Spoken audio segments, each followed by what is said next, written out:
Lecture de la première lettre de Saint Paul apôtre aux Corinthiens, au chapitre 1, des versets 26 à 31. Frères, vous qui avez été appelés par Dieu, regardez bien.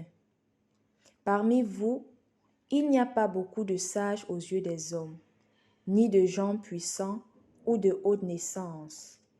Au contraire, ce qu'il y a de fou dans le monde, voilà ce que Dieu a choisi pour couvrir de confusion les sages. Ce qu'il y a de faible dans le monde, voilà ce que Dieu a choisi pour couvrir de confusion ce qui est fort. Ce qui est d'origine modeste, méprisé dans le monde, ce qui n'est pas, voilà ce que Dieu a choisi pour réduire à rien ce qui est. Ainsi, aucun être de chair ne pourra s'enorgueillir devant Dieu. C'est grâce à Dieu, en effet, que vous êtes dans le Christ Jésus.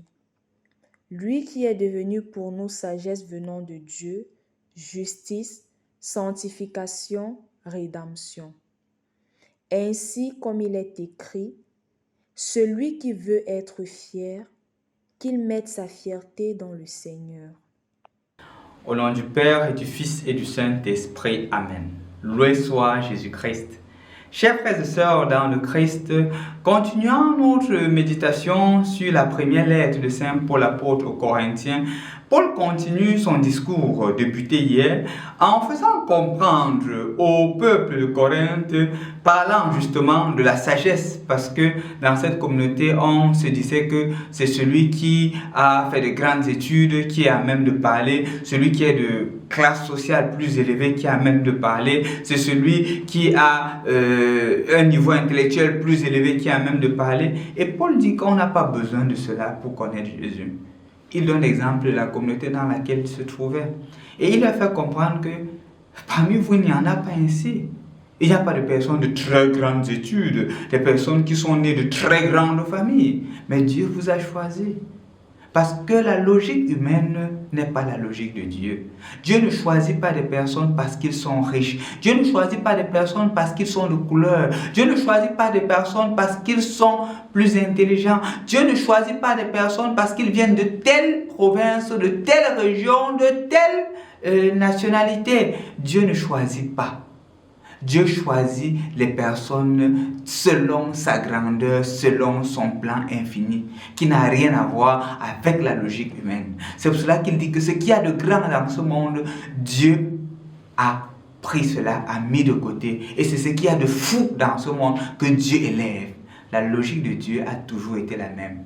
Rappelez-vous à la résurrection, quand il y a les 12 apôtres, on dit même que l'apôtre, le bien-aimé, Jean-Baptiste, on dit même,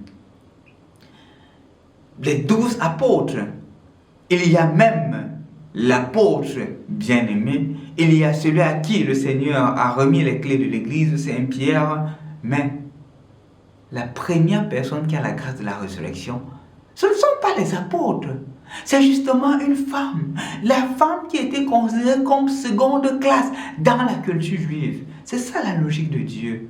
C'est celui que tu rejettes, chez qui Dieu se manifeste. C'est cette personne-là vers qui Dieu se tourne.